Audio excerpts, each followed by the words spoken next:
Bismillahirrahmanirrahim. Today's topic is hepatitis A. First of all, you should know about the hepatitis. कि hepatitis क्या होता है? Compound word है hepatis. Hepa for hepato यानी liver, tis for inflammation. Inflammation, redness, swelling, hotness, pain, and loss of function. So, inflammation of the liver is known as hepatitis, यानी जिगर की सोजिश. अब जिगर की सोजिश जो होती है मुख्तलिफ वायरसेस, मेडिकेशंस, दवाइयाँ, पॉइजन्स, बहुत सारी चीज़ें करती हैं, जिसमें वायरसेस में हेपेटाइटिस ए का वायरस यानी ए, बी, सी, डी और ई, जिसमें सी ना बहुत ज़्यादा डेंजरस है और बी उसके बाद.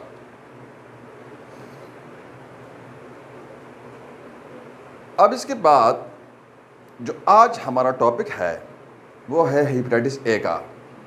नाम से ज़ाहिर है यानी हेपेटाइटिस ए यानी जिगर का वो इन्फ्लेमेशन जिसको कॉज करता है हेपेटाइटिस ए का वायरस.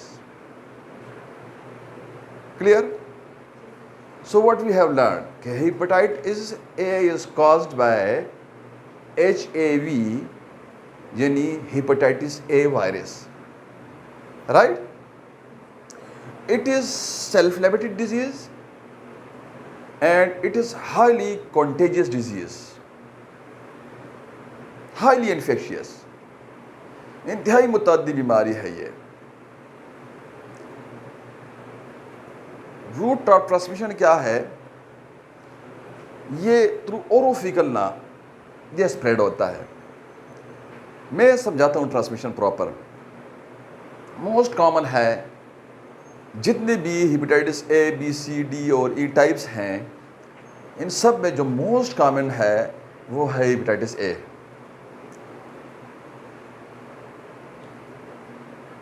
ट्रांसमिट ओरोफिकल रूट से कैसे होता है? क्या मैकेनिज्म है?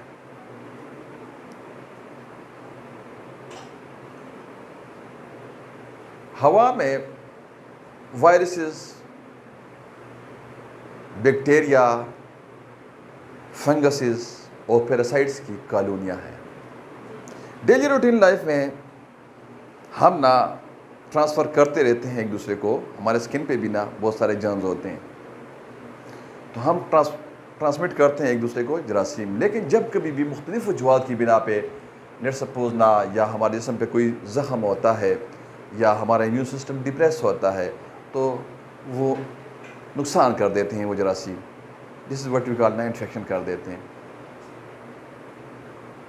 पैरासाइट तो जानते हैं ना, मुफ्त हो रहा, राइट? वो माइक्रो ऑर्गेनिज्म जो डिपेंडेंट हो दूसरा ऑर्गेनिज्म पे, उसी के घर में रहे और उसी से खाए. राइट? इसमें मुख्तलिफ किस्में हैं ना, या कुली भी है, प्रोटोजवा वगैरह वगैरह. आप ट्रांसफॉर्म कैसे होता है ये? तो ये जरासीम जो होते हैं, ये माइक्रो ऑर्गेनिज्म जो होती हैं, ये बॉडी के अंदर एंट्री भी करती हैं और बॉडी से एग्जिट भी करती हैं. हर वायरस, बैक्टीरिया और पैरासाइट का अपना अपना रूट ऑफ ट्रांसमिशन होता है, अपना अपना रास्ता होता है. उसी रास्ते से वो एंट्री करते हैं और उसका एक रूट होता है जिससे वो एग्जिट होते हैं बॉडी से. जो हेपेटाइटिस ए का है ये ओरो, मतलब इसको हम इंजेस्ट करते हैं, ये थ्रू माउथ जाता है बॉडी के अंदर. अब थ्रू माउथ ये जाता है, राइट, और ड्यूडिनम मैदे में आके ड्यूडिनम से पोर्टल वेन और पोर्टल वेन से जिगर, जिगर से क्लासिक लोब्यूल से hepatic portal input. Right? Portal input, let's suppose this is your portal input. आप ये वायरस इधर पहुंचता है HAV. आप हेपेटाइटिस ए का वायरस पहुंचता है साइनोसाइड्स में, क्लासिक लोब्यूल्स में. राइट। इस डायग्राम में आप यहाँ इस लोब्यूल्स को देख सकते हैं। इसको इधर हमने मैग्नीफाई किया हुआ है। आप ना यहाँ ये आते हैं तो यहाँ होते हैं which cells, Kupffer cells, which are basically phagocytes, जो रसीमों को निगलते हैं, मैक्रोफेजेस हैं ये। कोप्फर सेल्स मुकाबले पे आते हैं, इंजर्ड होते हैं। एंडोथेलियल सेल्स मुकाबले पे आते हैं, इंजर्ड होते हैं।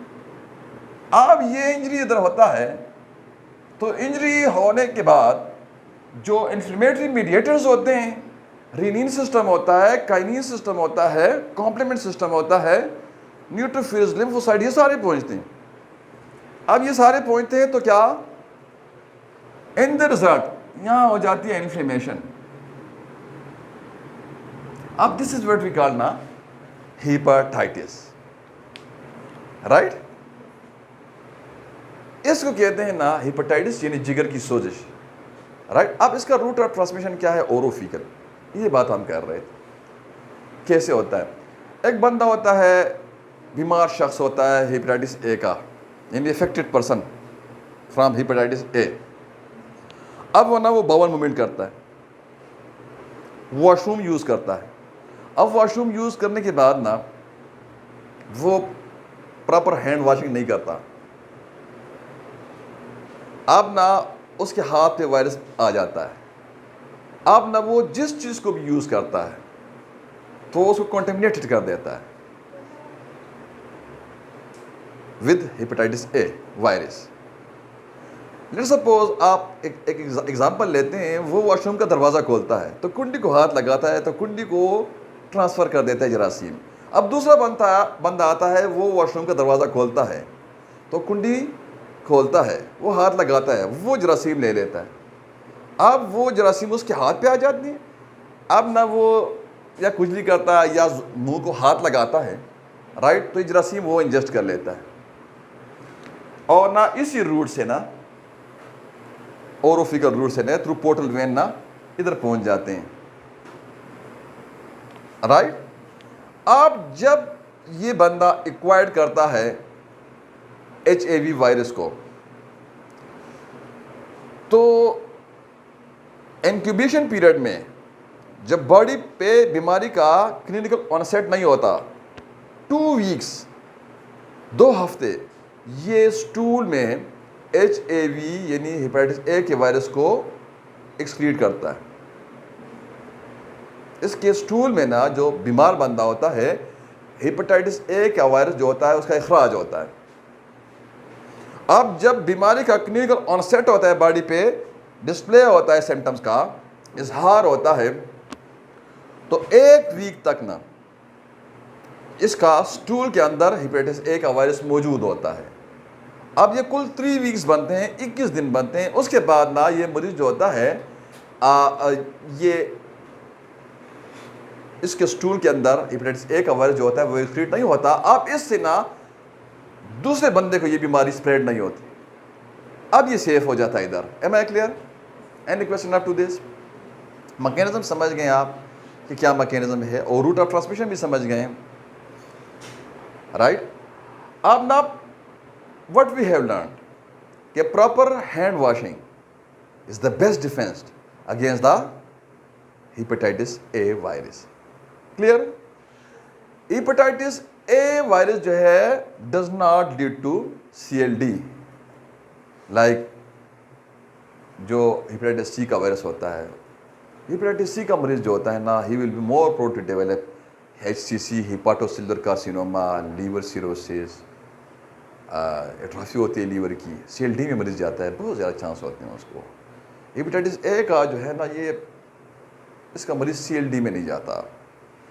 मोर्टिलिटीज़ के हम चेक करते हैं, शरह अमवात इंतहाई लो है, मे बी नन, राइट।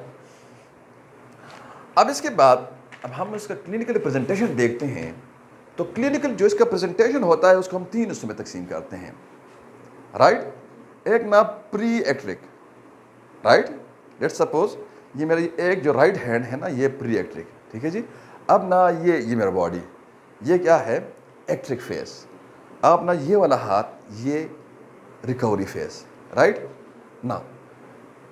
एक ट्रिक क्या होता है, येलो, जर्द, right. In other words, jaundice से पहले की अलामात, जॉइंटिस की अलामात के बाद की अलामात, जब जॉइंटिस का ऑनसेट होता है, और रिकवरी की अलामात, राइट। अब यहाँ क्वेश्चन है, क्वेश्चन ये है कि इस बंदे को जॉइंटिस क्यों हो जाता है। यहाँ इन्फ्लेमेशन हो गई ना, उसका मैकेनिज्म तो हम प्रॉपर समझ गए हैं कि यहाँ इन्फ्लेमेशन होती है कैसे, किस रूट से वायरस आता है, और इसके अलावा वायरसेस के अलावा और कौन सी चीज़ें हैं जो इन्फ्लेमेशन करते हैं जिगर के अंदर, मेडिकेशंस और पॉइजन्स वगैरह, बहुत सारी चीज़ें और भी हो सकती हैं। लेकिन अब ये ऑनसेट बिलिरुबिन का, ये जॉइंटिस का कैसे होता है। As we have learn in previous lecture कि जॉइंटिस होता क्या है। यहाँ हम थोड़ा सा रिकॉल करते हैं कि जॉइंटिस क्या होता है। जब बिलिरुबिन का मिकदार जो होता है, जो ब्लड स्ट्रीम होता है, ब्लड स्ट्रीम के अंदर बिलिरुबिन का जो मिकदार होता है, अगर ये 0.9 SBR सीरम बिलिरुबिन 0.9 मिलीग्राम पर डेसीलीटर से एक्सीड करता है, अब इस बंदे को कहेंगे कि ये इसको जॉइंटिस हो गया है। मतलब बिलिरुबिन की मिकदार का ज़्यादा होना जॉइंटिस कहलाता है। अब उसकी मुख्तलिफ वजूहात हो सकती हैं, जो हमने डिटेल उसका मैकेनिज़्म हमारे लेक्चर्स में मौजूद है। अब यहाँ कौन सा वाला मैकेनिज़्म, राइट, यहाँ जो मैकेनिज़्म होता है, जब कभी भी आपका ये वायरस इस रूट से आता है, इन्फ्लेमेशन तक तो आप समझ गए ना।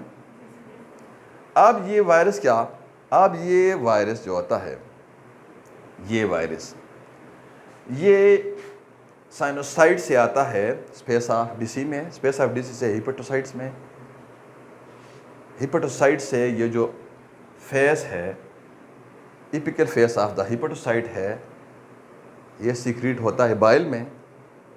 ठीक है जी।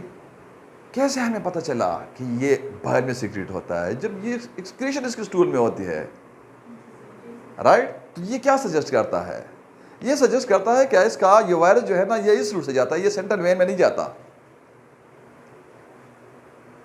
अगर ये सेंट्रल वेन में जाता, ये नहीं कि बिल्कुल जाता ही नहीं है, समझ रहे हैं आप। तो ज़्यादातर जो इसका एक्सक्रीशन होता है ना, वो थ्रू फीकल मैटर है। तो अब ये लाजमी बात है कि जो इधर हमारे पास दो आउटपुट्स हैं, एक हमारे पास आउटपुट है लिम्फेटिक और एक ड्रेनेज हमारे पास क्या है, बिलरी। अब ना ये थ्रू बिलरी की निकली, और वहाँ से ना जो पूरा बिलरी चैनल है इंट्रा हिपाटिक, और वहाँ से फिर एक्स्ट्रा हिपाटिक बिलरी चैनल, फिर पेंक्रिया, हाँ पेंक्रियाटिक डक्ट, और फिर ड्यूडेनम में जाता है ये वायरस, और फिर स्टूल में यानी फीकल मैटर में ना ये एग्जिट करता है बॉडी से, राइट। तो जॉइंटिस का एग्जिट का ऑनसेट कैसे होता है, कुछ हिस्सा इसका, कुछ वायरस जो होती हैं, राइट, जो आपका फीकल मैटर में ना वो इस रूट से यानी through biliary tree faecal matter में ना उसका एक्सक्रीशन होता है। अब कुछ जो होती है ना वो वापस आते हैं साइनोसाइड्स में।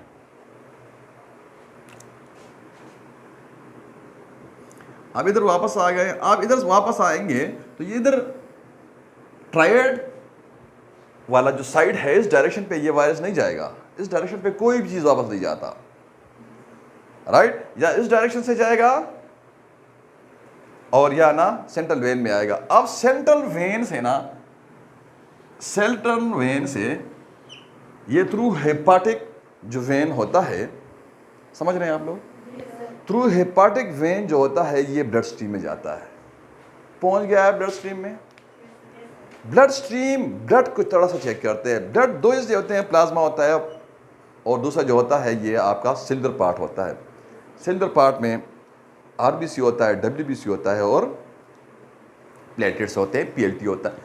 अब आरबीसीज को ये तोड़ना शुरू कर देता है। आज जब ये आरबीसीज को तोड़ता है, आप इस अमल को, ये आरबीसीज के टूटने अमल को मेडिकल की जुबान में हीमोलाइसिस कहते हैं। इंटरसेक्शन ऑफ आरबीसीज होता है due to HAV virus, hepatitis A virus. आप इसकी डिस्ट्रक्शन होती है, तो डिस्ट्रक्शन नतीजे में इससे बिलिरुबिन निकलता है। आप जो बिलिरुबिन निकलता है इससे, तो बिलिरुबिन का एक्सेस हो जाता है। आप बिलिरुबिन का एक्सेस होता है यहाँ, तो जो हिपेटोसाइट्स हैं आपके जिगर के, ये हिपेटोसाइट्स को हैंडल नहीं कर पाते, अब इस पर रश बढ़ता है। अब जितना ये कर सकता है कंजुगेट करता है, जितना वो नहीं कर सकता वो ब्लड के अंदर आप रहता है, राइट। यो ब्लड के अंदर आप रहते हैं। अब ना 0.9 मिलीग्राम पर डेसीलीटर से वो इंक्रीज करता है, जॉइंटिस में बदल जाता है। उसकी अलग सिम्टम होती हैं, प्री एक्टिक और कॉन्स्टिट्यूशनल सिम्टम्स होती हैं। और 2.5 मिलीग्राम पर डेसीलीटर से इंक्रीज करता है तो जॉइंटिस का सेट होता है और ना एक्टिक सिम्टम्स आती हैं, यानी जॉइंटिस के बाद की अलामत आती हैं, और फिर उसके बाद रिकवरी फेज होता है, क्योंकि आपका जो हेपेटाइटिस ए का वायरस है ये सेल्फ लिमिटेड है, अनटिल अनलेस अगर कोई और कॉम्प्लिकेशन साथ ऐड नहीं होता तो, राइट। तो हम यहाँ बात कर रहे हैं कि सिर्फ बिलिरुबिन जो होता है, ये यहाँ जो जॉइंटिस होता है इसका मैकेनिज्म क्या है, haemolysis due to hepatitis A virus. इसका मैकेनिज्म कोई ऑब्स्ट्रक्शन वगैरह नहीं है, ना कोई एपिकल फेज कोई ख़राब है, यहाँ सिर्फ और सिर्फ आरबीसी का डिस्ट्रक्शन HIV वायरस करता है तो होता है। नाउ सिम्टम्स क्या होती हैं, प्री एक्टिक, ठीक, जॉइंटिस से पहले, जॉइंटिस के बाद और रिकवरी में। So we should start from the pre icteric symptoms, यानी जॉइंटिस से पहले, ठीक है जी। वो सिम्टम्स क्या होती हैं, आप वो सिम्टम ना आप एक तरतीब बना लो, आप ना ENT symptoms, upper respiratory symptoms, JNT symptom, urinary symptom या अदर्स कर लो, तो आप इसको फर्दर 5 हिस्सों में तकसीम कर लो, तो ये ना आपको रिटेन, आपको मतलब कॉन्सेप्ट आपका क्लियर होता है और आपको याद रहता है। So we should start from the ENT symptom. ENT में ना ईयर नोज थ्रोट में ना फ्लू लाइक सिम्टम्स होती हैं, ज़ुकाम की तरह अलामत होती हैं, सच एज मलेज, लेथार्जिक, फटीग, मरीज़ में दम नहीं रहता, पशमुर्दा होता है, एनर्जी नहीं होती, थका हुआ होता है हर वक्त, सुबह उठता है तो भी थका हुआ होता है, इजीली ना फटीगेबिलिटी होती है, हेडेक होता है, सर में दर्द मतलब होता है, आर्थरालजिया होता है यानी जॉइंट्स में दर्द होता है, माइल्जिया होता है यानी मसल्स में दर्द होता है। अब ये सारा ड्यू टू ना हेपेटाइटिस ए वायरस होता है, इन्फ्लेमेशन के अंदर होता ही दर्द है, राइट। अब इसके बाद हम अपर रेस्पिरेटरी सिम्टम में आते हैं, प्री एक्टिक में, ठीक है जी, ये आप याद रखें, हम ना इधर पढ़ रहे हैं। उसके बाद ना हमने जॉइंटिस के बाद की, जॉइंटिस से पहले की, उसके बाद रिकवरी में आना। अब ना इस हाथ में ना 5 उंगलियाँ होती हैं एक हाथ में, तो हम 5 में पहली उंगली कर रहे हैं, ठीक है जी। पहली उंगली हमने हेड टू टो आना है, हमने ENT चेक किया कि ENT की सिम्टम्स क्या होती हैं। अपर रेस्पिरेटरी सिम्टम हम चेक करते हैं, उसका नेजल डिस्चार्ज होता है, केठार होता है, राइनूरिया होता है, नाक बहता है उसका, ठीक है जी, खांसी होती है, और फेरेंजाइटिस होता है, इन्फ्लेमेशन ऑफ फेरिस होता है। उसके बाद हम JT सिम्टम्स में आते हैं। JT सिम्टम में जो पहला सिम्टम आता है ना, पहला सिम्टम वो मरीज़ जो होता है वो एनोरेक्सिक होता है, उसको एनोरेक्सिया होता है, लॉस ऑफ एपेटाइट होता है, उसका इश्तहा नहीं होता, भूख उसको नहीं लगती, ये बात आप जहन में रखनी है। उसके बाद जो सिम्टम आप चेक करते हैं वो मरीज़ का जो राइट क्वाड्रेंट है, राइट हाइपोकोंडियम, यहाँ दर्द होता है। आप दर्द क्यों होता है, ठीक, राइट हाइपोकोंडियम में मैं आपको थोड़ा सी रीजन रिकॉल कर दूँ, ये अम्बिलिकस है आपका, और ये राइट हाइपोकोंडिक रीजन, ये लेफ्ट हाइपोकोंडियक, ये एपिगेस्ट्रिक, ये अम्बिलिकल, ये लेफ्ट नंबर, ये राइट नंबर, ये राइट इलिक फोसा, और ये लेफ्ट इलिक फोसा, और ये हाइपोगेस्ट्रिक रीजन। अब लीवर इस मुकाम पे है। अब इस डायग्राम में आ जाए, जिस डायग्राम में हम देखते हैं जब यहाँ इन्फ्लेमेशन होती है तो ड्यू टू इन्फ्लेमेशन हेपेटाइटिस जो होता है, लोब्यूल्स के अंदर ना कंजेशन हो जाती है, यहाँ जो बाइल होता है तो उसका मिकदार भी ज़्यादा हो जाता है, और यहाँ ओवर क्राउडिंग हो जाता है, जो ब्लड होता है उसका भी ओवर क्राउडिंग हो जाता है, क्योंकि इन्फ्लेमेटरी मीडिएटर्स पहुँचते हैं, सारा फ्लो इस तरफ होता है, क्योंकि इधर इन्फ्लेमेशन होता है, वायरस होता है, तो सारा जो ब्लड फ्लो होता है ना वो इस तरफ होता है। अब कंजेशन होती है, कंजेशन के नतीजे में क्या होता है, जो जिगर होता है ये फूल जाता है। अब जिगर के फूलने को क्या कहते हैं, हेपाटोमेगेली, राइट। अब ये जिगर फूलता है तो जिगर के इर्द गिर्द एक कैप्सूल होता है, जो मैं शो कर रहा हूँ आपको, ये आप कवर कर दो, ये ब्लू कलर का। अब ये जो कैप्सूल होता है, ये देखें, ये एरोज, ये जिगर जब का साइज इंक्रीज होता है तो ये इस पे दबाव डालता है। अब जब कैप्सूल पे दबाव पड़ता है तो वो स्ट्रेच होता है। अब जब कैप्सूल स्ट्रेच होता है तो ना आपको मरीज़ को जो बीमार होता है हेपेटाइटिस ए का, वो उसको पेन होता है राइट हाइपोकोंड्रिक रीजन पे, राइट। अब आप उसको पल्पेट करते हैं, आप उसको हाथ लगाते हैं तो वो महसूस करते हैं, आप उसका चेहरा चेक करते हैं, मतलब वो टेंडर होता है, टेंडरनेस आपको वहाँ पॉजिटिव मिलता है। मरीज़ कॉन्स्टिपेटेड होता है, ठीक, नौजिया होता है, वॉमिटिंग होता है, किसी को डायरिया होता है, डायरिया कॉन्स्टिपेशन अल्टरनेट भी हो सकता है, ठीक है जी। अब इसके बाद हम यूरिनरी सिम्टम पे जाते हैं, ठीक, पेल्विक कैविटी में जाते हैं। यूरिनरी सिम्टम में जो यूरिन होता है उसका डार्क कलर का होता है। आप इसके अलावा अदर्स में जाते हैं तो लाजमी बात है कि जो इन्फ्लेमेशन होगी तो बॉडी का टेम्परेचर बढ़ेगा, लेकिन इसका टेम्परेचर जो होता है माइल्ड टेम्परेचर होगा, 101 102 ज़्यादा नहीं होता, 104 105 मलेरिया में होता है, राइट। तो मतलब आप ये सिम्टम्स में आप क्लिनिकल फीचर्स में जॉन्डिस से पहले ये आप देख सकते हैं कि इसको माइल्ड फीवर होता है। अब इसके बाद जो ये वाला जो हमने हिस्से बनाया है कि भाई जॉन्डिस के बाद की अलामत, जब जॉन्डिस का अनसेट होता है, ठीक, बिलिरुबिन का मकदार 2.5 मिलीग्राम पर डेसीलीटर से इंक्रीज़ करता है तो क्या सिम्टम आएंगे। सबसे पहले ना जो कॉन्स्टिट्यूशनल सिम्टम्स, साख्ती अलामत, जो प्री एक्टिक सिम्टम्स, जो जॉन्डिस से पहले की अलामत थी वो डिसअपीयर हो जाती हैं, वो ख़त्म हो जाती हैं, राइट। अब उसके बाद क्या होता है, यानी प्री एक्ट्रिक फेज की अलामत ख़त्म होने के बाद यानी बिलिरुबिन की मकदार तो बढ़ गई, ठीक। अब ना ये बिलिरुबिन की मकदार जो होती है ये आफ्टर 1 to 2 वीक्स ना ये बढ़ती है, 2.5 से एक्सीड करती है, आप ये ज़हन में रखें, ठीक। अब वी हैव लर्न कि हेपेटाइटिस ए का वायरस जो है वो आरबीसीज को तोड़ता है, राइट। अब सिम्टम्स पे आ जाएं। सिम्टम्स 70 to 85% जो लोग होते हैं ना वो उनमें हेपेटाइटिस ए के जो मरीज़ होते हैं ना उनमें जॉन्डिस डेवलप होता है, और जो बाकी 15 to 20% जो मरीज़ हैं ना उनमें जॉन्डिस जो होता है कॉन्सेट नहीं होता, राइट। हम जिगर चेक करते हैं उसका, एज वी डिस्कस, जिगर चेक करते हैं, यहाँ हमें जिगर इनलार्ज मिलता है, हिपाटोमेगेली होती है। हम उसका ये वाला जो लेफ़्ट हाइपोकोडियम चेक करते हैं तो यहाँ हमें स्प्लीन इनलार्ज मिलता है। अब स्प्लीन के इनलार्जमेंट की क्या वजह है, इसकी इनलार्जमेंट की वजह तो मैंने बता दी है। अब जो स्प्लीन होता है ये इनलार्ज क्यों होता है, हेपेटाइटिस ए का वायरस लीवर के अंदर पहुँचता है, ब्लड स्ट्रीम के अंदर पहुँचता है, आरबीसीज की डिस्ट्रक्शन शुरू कर देता है, आरबीसीज को तोड़ना यानी हेमोलिसिस शुरू कर देता है, राइट। अब ये सारी चीज़ें शुरू होती हैं, बॉडी के अंदर ना पूरा एक फाइट होता है। अब बॉडी के अंदर आपको पता है कि पूरा एक सिस्टम पड़ा हुआ है जिसको इम्यून सिस्टम यानी रेजिस्टेंस पावर कहते हैं। अब ये इम्यून सिस्टम जो होता है, इम्यून सिस्टम के बहुत सारे ना उधर यूनिट्स हैं, जिसमें एक यूनिट मतलब आपको मोबाइल यूनिट भी है जिसको ना WBCs कहते हैं, उधर फर्दर ना और छोटे छोटे यूनिट्स हैं और उसको कहते हैं रेटिकुलो एंडोथीलियल सिस्टम, जो 90% से ज़्यादा आपके जिगर में होता है।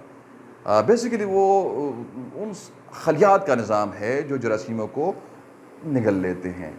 10% बार होता है तो वो पहुंचता है इन्फ्लेमेटरी मेडिएटर्स की हमने बात की, लिम्फोसाइट्स जो होते हैं, मोनोसाइट्स ना, फेगोसाइट्स, ये सारा साथ साथ एक सिस्टम दूसरा भी है which is known as lymphatic system which we discuss in detail in the lecture of the anatomy. अब ना वहाँ लिम्फेटिक वेसल्स होती हैं, वहाँ लिम्फेटिक नोड्स होते हैं, वह लिम्फेटिक टिश्यू होता है, ठीक है जी। तो जिसमें ना एक बड़ा जो टिश्यू होता है वो आपका जो होता है ये स्प्लीन कहलाता है, जो आपका लेफ्ट हाइपोकोंडियम के अंदर मौजूद होता है, राइट। अब ये मुकाबले पे आता है ना हेपेटाइटिस ए का, क्योंकि ये तो ब्लड में सर्कुलेट करता है तो लिम्फेटिक सिस्टम में भी जाता है, राइट। बेसिकली एज वी लर्न कि जो इम्यून सिस्टम ये लिम्फेटिक सिस्टम है, this is the part of the circulatory system. अब ये उधर पहुंचता है पहले ना उससे मुकाबला करते हैं ना ये आपका नोड्स, तो ये नोड्स बोलते हैं इधर ना सर्वाइकल और सुपीरियर मेसेंट्रिक नोड जो होते हैं और इन्फीरियर मेसेंट्रिक नोड्स और ये सारे भूल जाते हैं, क्योंकि इनके काबू में हेपेटाइटिस ए का वायरस नहीं आता, ये कमज़ोर होते हैं हेपेटाइटिस ए के वायरस के मुकाबले में। अब ना जो बड़ा आता है, बड़ा जो सेंट्रल जेल है, इधर पहुंचता है आपका HAV वायरस, यहाँ HAV लिख दूँ, HAV यानी हेपेटाइटिस ए का वायरस अल्टीमेटली ना स्प्लीन में पहुंचता है। अब स्प्लीन उससे लड़ना शुरू कर देता है, अब स्प्लीन लड़ना शुरू कर देता है तो क्या होता है, स्प्लीन भी ना इनलार्ज हो जाता है। तो यहाँ आपको कहने का मकसद ये है कि आपको सिम्टम्स क्या मिलती हैं स्प्लीनोमेगेली का, ठीक है जी। स्प्लीनोमेगेली हमें मिलता है लेफ्ट हाइपोकोंड्रियम में, हिपाटोमेगेली हमें मिलता है ना राइट हाइपोकोंड्रियम में। सर्वाइकल लिम्फोडेनोपैथी हमें मिलती है इधर, ठीक है जी। यूरिन हम इसका चेक करते हैं, यानी जॉन्डिस के बाद के अलामत। जॉन्डिस के यानी 2.5 मिलीग्राम पर डेसीलीटर से आरबीसीज का जो बिलिरुबिन का मकदार होता है जब बढ़ता है ना, तो जो अलामत आती है वो कर रहे हैं डिस्कस। अब यहाँ यूरिन जो होता है ये डार्क कलर होगा और स्टूल उसका हम चेक करते हैं तो ये पेल होगा, राइट। अब इसके बाद ना थर्ड स्टेज, राइट, हमने क्या अगेन हमने सिम्टम्स प्री-एक्टिक, एक्टिक, अब रिकवरी में आ गए। रिकवरी का जो पहला सिम्टम है, जब कभी भी ना ये वायरस इधर पहुंच जाता है और ये इन्फ्लेमेशन कर लेता है, यानी हिपेटाइटिस कर लेता है, राइट, यानी हिपेटाइटिस कर लेता है, राइट। तो सबसे पहले क्या होता है वो मैं आपको बताता हूँ। सबसे पहले ना आपका दिफाई प्रोटीन बनता है, यानी इम्यूनोग्लोबुलिन बनता है। सबसे पहले कौन सा वाला? एम जी लेटर ऑन बनता है। मैं समझाता हूँ आप लोगों को स्टेप वाइज, आप समझ रहे हैं अब तक? Any question up to this? No question, ठीक है जी। आप ना सबसे पहले क्या होता है, पहले वीक में जब इधर वायरस पहुंचता है थ्रू ओरोफिकल, थ्रू पोर्टल, जिगर, क्लासिक लोब्यूल, साइनोसाइड, इधर पहुंच जाता है ना, इन्फ्लेमेशन कर लेता है, तो सबसे पहले दिफाई प्रोटीन बनता है। जो बिलिरुबिन की मिकदार अपसेट होती है, चाहे कंजुगेटेड चाहे अनकंजुगेटेड और चाहे टोटल, तो वो लेटर ऑन होता है। लेटर ऑन जब डिजीज थोड़ा प्रोग्रेस कर ले, तो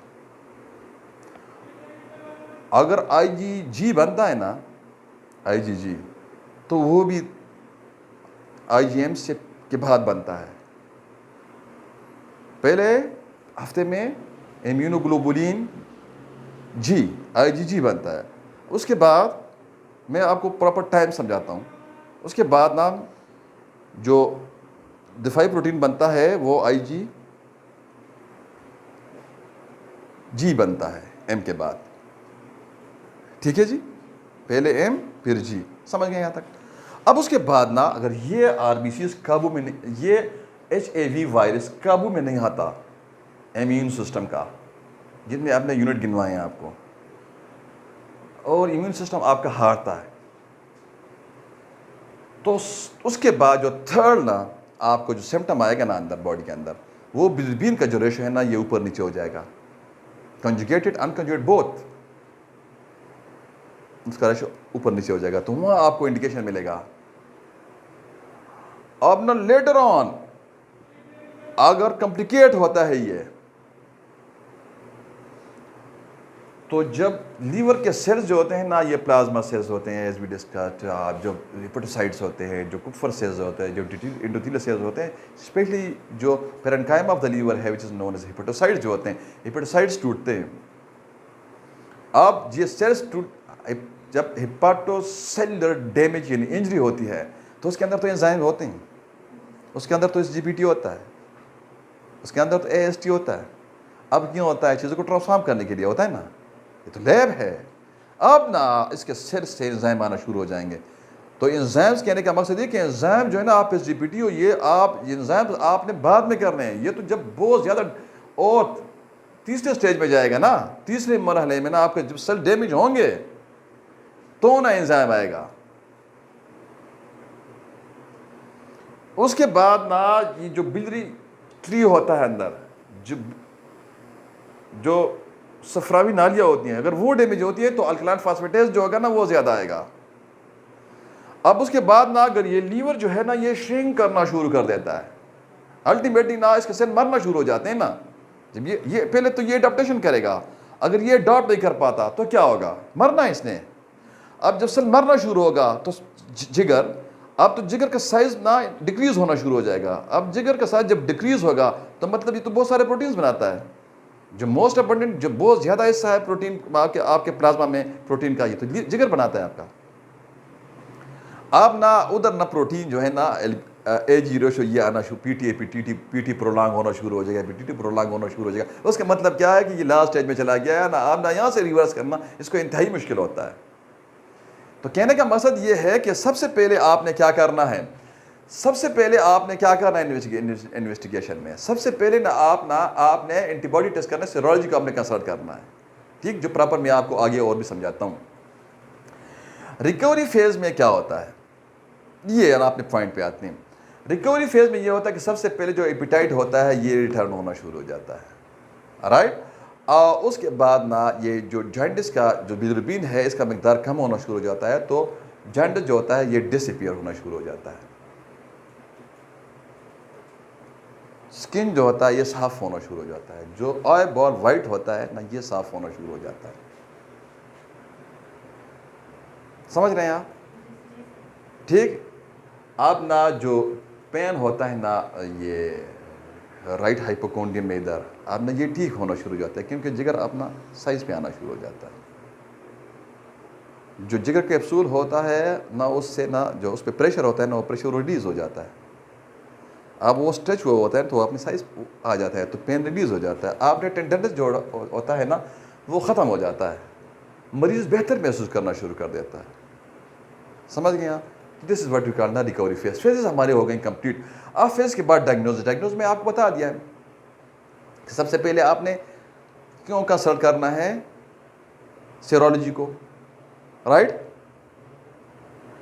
आपने सबसे पहले सीरोलॉजी को क्यों कंसल्ट करना है, इसलिए कंसल्ट करना है कि लीवर एंजाइम्स और बिलिरुबिन और प्रोटीन जो है पीटीटी यानी ये लेटर ऑन ना जो आखिरी स्टेजेस होती है ना उधर ना जब जिगर में बहुत ज़्यादा ख़राबी नुकसान पहुंचता है, डैमेज होता है, इंजर्ड होता है, तो ये मार्कर्स आपको आते हैं। तो सब इसलिए आपने डायग्नोज में सबसे पहले सीरोलॉजी को कंसल्ट करना है, यानी anti-HAV एंटीबॉडी जो होता है यानी एंटीबॉडी टू हेपेटाइटिस ए आपने सबसे पहले कंसल्ट करना है। IgM एज वी डिस्कस कि ये एक्यूट के लिए होता है, और IgG जो होता है ये किसके लिए होता है, ये क्रॉनिक का मतलब बाद में ये एंटीबॉडी पहले हफ्ते में बनता है IgG, और जो IgM होता है और तो 3 से 6 हफ्ते में ये ख़त्म हो जाता है। उसके बाद क्या होता है कि IgG एंटीबॉडी बनता है और ये सालों रहता है, राइट।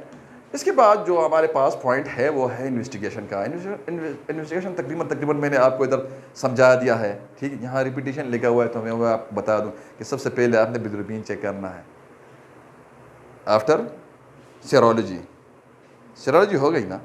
अब उसके बाद आपने बिलिरुबिन में आपको उसका कंफ्यूजन ही दूँ क्योंकि समझा दिया। अगर किसी को कोई प्रॉब्लम है तो मैं दोबारा बताने के लिए तैयार हूँ, ठीक है जी। वैसे रिपीटेशन हो जाएगी। आपने सबसे पहले आपने क्या करना है, आपने सीरोलॉजी कंसल्ट करना है, यानी IgM और IgG देखना है, ठीक है जी। क्यों देखना है, कोई कन्फ्यूजन तो नहीं होगी ना। अब उसके बाद आपने बिलिरुबिन पे आना है, तो बिलिरुबिन में डायरेक्ट होता है, इनडायरेक्ट, इनकंजुगेटेड, अनकंजुगेटेड होता है, टोटल होता है। तो यहाँ आपका बहुत ना डायरेक्ट और इनडायरेक्ट जो है ना ये दोनों जब बढ़ जाएगा, बढ़ा हुआ आपको मिलेगा, राइट। और जो लीवर एंजाइम्स बाज़ औक़ात आपको थोड़े से हल्के से ना ज़्यादा आपको मिलते हैं। अगर 3 माह बाद भी ना बिलिरुबिन और क्योंकि सेल्फ लिमिटेड डिजीज़ है, बिलिरुबिन और लीवर एंजाइम जो होते हैं ये नीचे नहीं आते, तो आप ये क्या सजेस्ट करते हैं, ये सजेस्ट करते हैं इट इंडिकेट कोलिस्टेटिक HAV इन्फेक्शन के जो सुफ्रावी नालियाँ हैं ना इसमें ना आपका एक वायरस पहुंच गया है। अब मैं नहीं बताऊंगा कि सुफ्रावी नालियाँ क्या होती हैं, ठीक है जी। अब ये ना उधर पहुंच गया, मतलब कोलिस्टेटिक हो गया है, ये वायरस उधर पहुंच गया है हेपेटाइटिस ए का, राइट। और आपको मैं एक दूसरा भी बताऊं चीज़ भी बताऊं कि जब कभी भी आपके GIT के इन्फेक्शंस होते हैं, Shigella, typhoid, Salmonella typhi A B, हाँ होते हैं ना इधर पेयर पैचेस में। अब बाज़ औक़ात ना ये भी थ्रू पोर्टल वेन पहुँच जाते हैं जिगर में और सीधे उधर पहुँचते हैं, ये साल्मोनेला और ये शगीला ये पहुँचते हैं ना, ये जो बिलरी चैदर से ये उधर पहुँच जाते हैं, उधर इन्फेक्शन कर लेते हैं। अब उधर इन्फेक्शन होता है तो आपको कैसे पता चलेगा, जैसे हमने पढ़ा प्रीवियस लेक्चर में हमारा पूरा मौजूद है, पूरा सीरीज। जो कभी भी हमारा ये लेक्चर जो भी बंदा देखेगा, अगर वो हमारा पूरा सीरीज़ नहीं देखता स्टार्ट से फ्रॉम ग्रॉस एनाटमी और माइक्रोस्कोपिक एनाटमी के साथ 8 लेक्चर्स और symptoms of CLD, symptom of ALD, how to examine the patient of CLD, clinical points पे लेक्चर, हमारे बहुत सारे लेक्चर्स पूरी सीरीज़ के। तो उसको ये लेक्चर समझ नहीं आना, उसको ये लेक्चर समझ नहीं आना, वो लेक्चर देखेगा तो ये लेक्चर समझ आएगा। समझ आ गई आपको। आप वहाँ कौन से एंजाइम्स होते हैं जी? Alkaline phosphatase.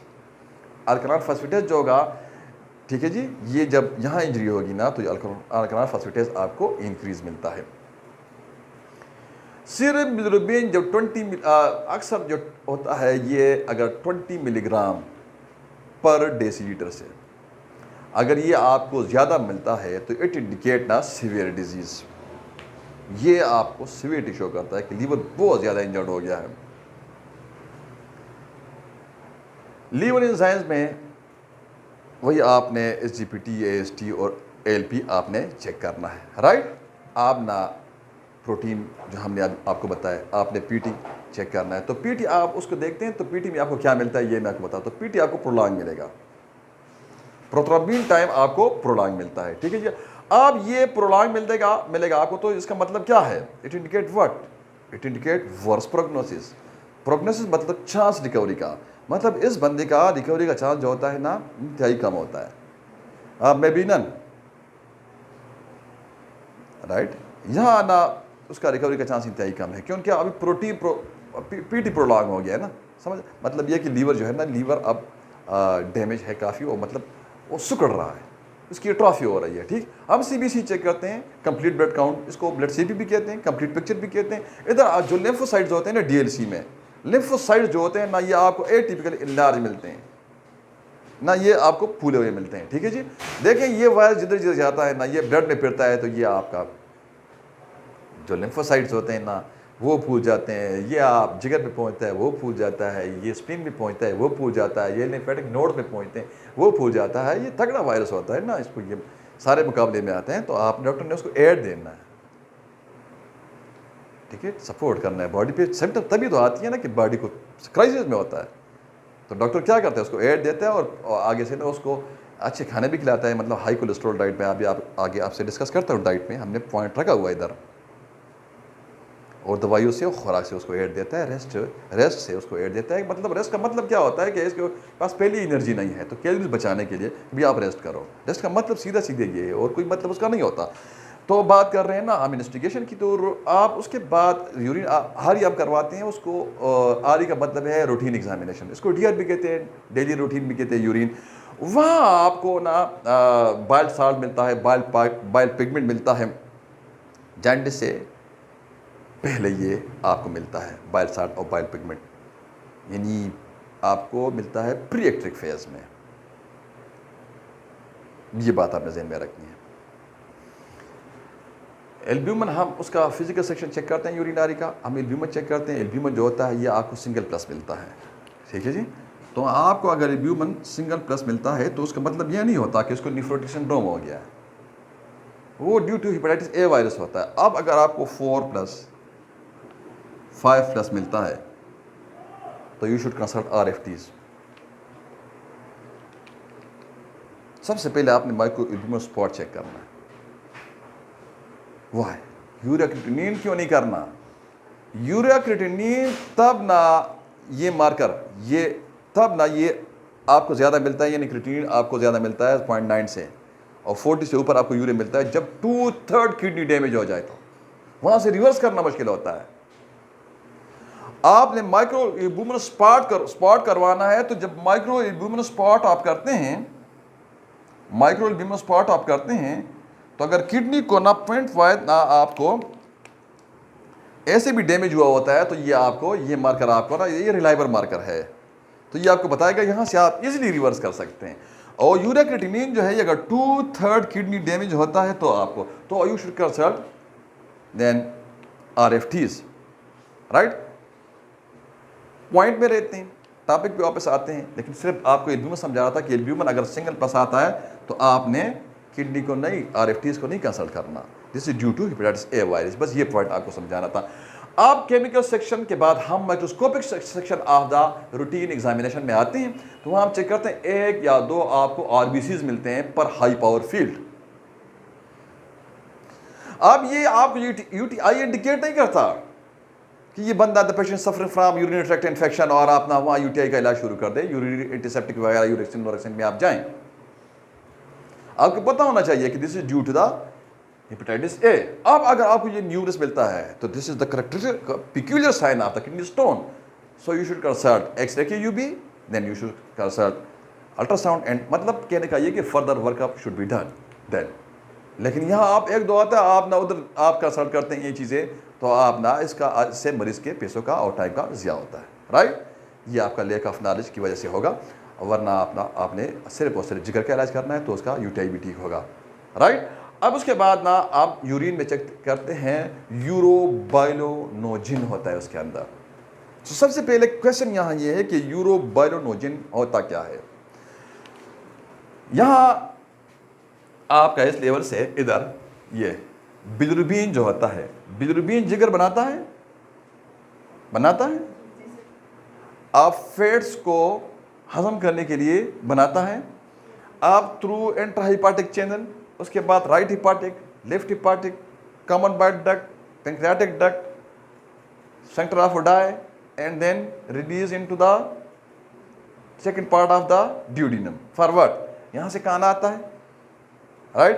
अब यह जो फैट होता है, जब हम खाना खाते हैं उसके अंदर फैट्स भी होते हैं, उसके अंदर एमाइनो एसिड भी होते हैं, बहुत सारी चीज़ें होती हैं, ये सिर्फ फैट को हजम करता है। अब ये फैट को हजम करना, इसका डिस्ट्रक्शन करना, मतलब क्या, metabolism, this is what you call metabolism, ठीक है जी।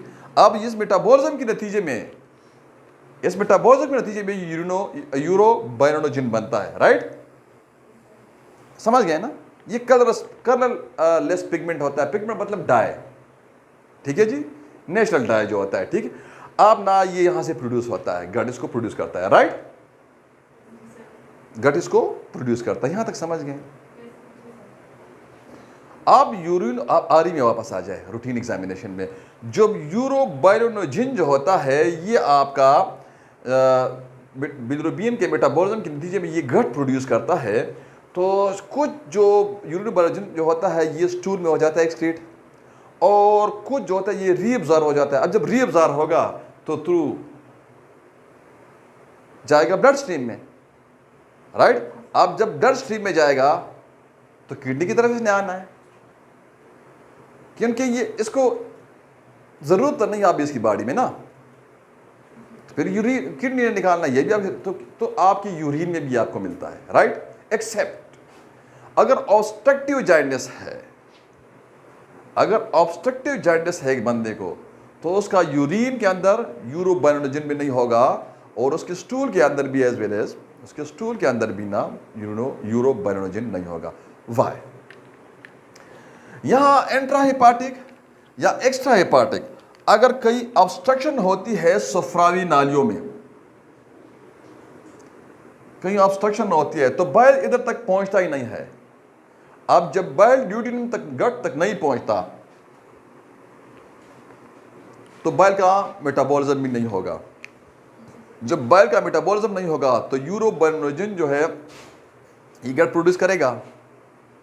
अब जब ये गट नहीं प्रोड्यूस करेगा, तो जब यूरोबाइलोनोजिन नहीं होगा तो ना तो वो स्टूल मैटर में आपको मिलता है और ना वो यूरिन में आता है। तो ऑब्स्ट्रक्टिव जॉन्डिस में ना यूरोबाइलोनोजिन जो होगा यूरिन में, ये नहीं होगा। ये इंडिकेट करता है, कहने का मकसद ये है कि अगर यूरोबाइलोनोजिन यूरिन और स्टूल में मौजूद नहीं है तो उसका मतलब है कि the patient is suffering from, क्या मतलब है कि the patient is suffering from obstructive jaundice, right. तो यहां आपको यूरिन आरी से अंदाजा हो जाता है कि ऑब्स्ट्रक्टिव जॉन्डिस है, तो आपने फर्दर वर्कअप करना होता है उसके लिए, राइट। सेरोलॉजी की बात हमने की, ठीक, ये सारी चीजें हो गई। इन्वेस्टिगेशन डायग्नोसिस में कोई प्रॉब्लम, राइट, क्लिनिकल फीचर्स में कोई प्रॉब्लम, मैकेनिज्म हेपेटाइटिस का, जॉन्डिस का, नो प्रॉब्लम। डाइट पे आते हैं, आपने मरीज को हाईली वो डाइट देना है, कार्बोहाइड्रेट डाइट देना है, निशास्ते वाला, हाईली प्रोटीन डाइट देना है, और लो कोलेस्ट्रॉल डाइट देना है, फैट डाइट, ठीक है जी। It provide adequate calories to the patient of the hepatitis A. Calories की बहुत ज़्यादा ज़रूरत होती है, एनर्जी की बहुत ज़्यादा ज़रूरत होती है। इब्तिदा में मरीज़ आप एज वी डिस्कस जो मरीज़ होता है वो इनोरेक्सिक होता है, उसका एपिटाइट इश्तिहा होती ही नहीं है, then what should be done. तो वहाँ आपने क्या करना है, वहाँ आपने ना उसको फ्रेश जूसेस पिलाने हैं, गन्ने का जूस पिलाना है, गुड़ का जूस पिलाना है, ग्लूकोज पिलवाना है, तो उसकी एनर्जी उससे बरकरार रहती है। Medication should be avoided, specially जो पैरास्टामोल होता है उसको आपने अवॉइड करना है। पैराडॉल के नाम से आता है, टेम्पोल के नाम से, टेम्परामीन के नाम से आता है, कालपाल के नाम से आता है, वेलकम कंपनी का है, रिसर्च प्रोडक्ट है उनका, राइट। तो वो आपने पैरास्टामोल अवॉइड करना है लाजमी। जो टीबी की दवाइयाँ हैं, आइसोनाजाइड, ये रिफाम्पिसिन, पायरिन में 4 दवाइयाँ हैं टीबी की स्टेप, ये आपने स्पेशली ये ना आपने, क्योंकि ये अवॉइड करना है, ये टीबी की दवाइयाँ, हिप्नोटिक्स, सेडेटिव, ट्रैंक्विलाइजर, ये आपने अवॉइड करना है, क्योंकि ये मेटाबोलाइज होते हैं ना लीवर में, तो आपने, क्योंकि लीवर पहले इंजर्ड होता है, तो ये आप लीवर के लिए इंतहाई खतरनाक होता है, ठीक है। कॉम्प्लिकेशंस क्या आती हैं इसकी, जो हेपेटाइटिस ए का वायरस होता है इसकी कॉम्प्लिकेशंस क्या आती हैं। फुलमिनेंट हेपाटिक फेलियर, फुलमिनेंट मतलब सडन एंड सीवियर, जिगर फेल होता है अचानक, ठीक है जी। एक्स्ट्रा हेपाटिक हम इसकी कॉम्प्लिकेशन चेक करते हैं, एक्स्ट्रा हेपाटिक यानी जिगर के अलावा, ये तो जिगर का हो गया ना, अब ना जिगर से बाहर आ जाएं, तो जो गुर्दे होते हैं ना इसका मरीज के, ये फेलियर की तरफ जाते हैं, जिगर भी फेलियर की तरफ जाता है, गुर्दे भी जाते हैं एक्स्ट्रा हेपाटिक, ठीक। जिगर के गुर्दे के अंदर एक दूसरी चीज़ होती है, जो निफ्रॉन होते हैं ना उसके इन्फ्लेमेशन हो जाता है, this is what we call ना नेफ्राइटिस, वहाँ नेफ्राइटिस होता है। These are the complication of the hepatitis A virus. Pancreas होता है, क्योंकि ये एक ही फैमिली है ना, अब ना इधर ना पेंक्रियाज से यहाँ इन्फ्लेमेशन पहुँच जाता है, यहाँ इन्फ्लेमेशन यानी पेंक्रियाटाइटिस हो जाता है। अब पेंक्रियाटाइटिस हो जाता है तो इसके सेल्स टूटना शुरू हो जाते हैं, यहाँ से एंजाइम रिलीज होते हैं, एमाइलेज और लाइपेज। तो अगर आपको पेंक्रियाटाइटिस का शक पड़ता है तो आप उसको एमाइलेज और लाइपेज लिख दें, वो अगर ज़्यादा आता है तो the patient suffering from pancreatitis. तो pancreatitis is another complication of the hepatitis A virus. Blood के अंदर हम इसका देखते हैं, एज वी डिस्कस रिपीटेडली, आप चूँकि हमने एक यहाँ पॉइंट बनाया हुआ है आप लोगों के लिए, ताकि आपकी तरतीब से समझ आ जाए और आपका कॉन्सेप्ट मुकम्मल क्लियर हो, और उसके बाद ना हमने थेरेप्यूटिक्स में जाना है, लेकिन थेरेप्यूटिक्स हमने होम्योपैथिक ट्रीटमेंट आपको समझाना है, राइट। अब यहाँ जो आरबीसी होता है इसका एप्लीजिया होता है, एप्लीजिया मतलब इमेच्योर कच्चे आरबीसीज आपको मिलते हैं, आप मेच्योर आरबीसीज आपको नहीं मिलते। यानी फेलियर, एप्लीजिया का मतलब क्या है, यानी failure of some tissue of organ to develop, ठीक है जी। तो सिंपल वर्ड्स में आप कह सकते हैं कच्चे आरबीसी आपको मिलते हैं, इमेच्योर आरबीसीज आपको सुर्ख खलियात मिलते हैं। ए ग्रेन्युलोसाइट जो होते हैं ये डिक्रीज होते हैं, और ठीक है जी, ए ग्रेन्युलोसाइट जो होते हैं ये डिक्रीज होते हैं, मतलब न्यूट्रोफिल्स जो होते हैं, बेसोफिल और एसिनोफिल्स जो होते हैं। बोन मेरो हम चेक करते हैं, बोन मेरो एप्लीजिया होता है, यानी बोन मेरो फेलियर होता है। बोन मेरो आपको पता है वहाँ स्टेम सेल्स होते हैं, जितना भी आपके ब्लड के अंदर ये सेलुलर पार्ट है which are also known as form element, जो फॉर्म एलिमेंट बनता है, इसका जो कारखाना है, जो फैक्ट्री है, वो बोन मेरो है। बोन मेरो एक हेड होता है, एक येलो होता है, पूरा आपको एनाटॉमी में पूरा पढ़ा चुका हूँ, मेडुलरी कैविटी में पड़ा हुआ होता है, ठीक है जी। और जब उसका फेलियर होगा तो प्लास्टिक एनीमिया में मरीज जाएगा, ठीक है जी। और क्या होना है, प्लास्टिक एनीमिया में जाना, which is the type of the cancer, ठीक है जी। ये तमाम पेचीदगियाँ जो होती हैं ना ये रेयर होती हैं, ठीक है जी। मैं आपको कहता हूँ ना, हमने अपने क्लिनिकल प्रैक्टिस में ना हेपेटाइटिस मरीज़ का ये कॉम्प्लिकेशंस कभी हमने नहीं देखे कि आप उसको ये कॉम्प्लिकेशंस, हमने बारहा हेपेटाइटिस सी में देखा, हेपेटाइटिस बी में देखा, हेपेटाइटिस ए में ना ये मतलब इतने कम में भी नन कि आज तक ना मेरा ये 10-11 साल प्रैक्टिस हमने की ना, हमने हेपेटाइटिस ई के ना ये कॉम्प्लिकेशंस कभी नहीं देखे। कोलिस्टेटिक हेपेटाइटिस होता है, ठीक है जी। कोलिस्टेटिक हेपेटाइटिस मतलब क्या होता है, reduction in bile secretion and flow, right. This is what we call the cholestatic hepatitis as we discuss repeatedly.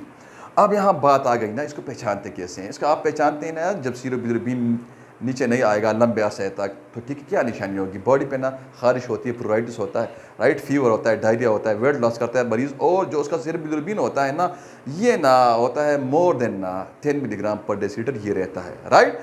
अब ना मतलब इसके अंदर कंजुगेटेड हाइपर बिलिरुबिनिया भी होता है, ठीक। आप पोस्ट हिपाटिक जो होता है सिंड्रोम आता है, ठीक है जी। पोस्ट हिपाटिक फटीग, फैट इंटॉलरेंस और pain in right hypochondrium, death भी इसका एक कॉम्प्लिकेशन है, लेकिन इंतहाई रेयर है। 0.2% जो होता है, हाउ मैनी 0.2% इसका रेशो है यानी डेथ का, यानी शरह मौत जो इसका है ना 0.2% है। ठीक है जी, clear? Any question? No question. So that's it for today. Be happy, stay blessed, and study hard.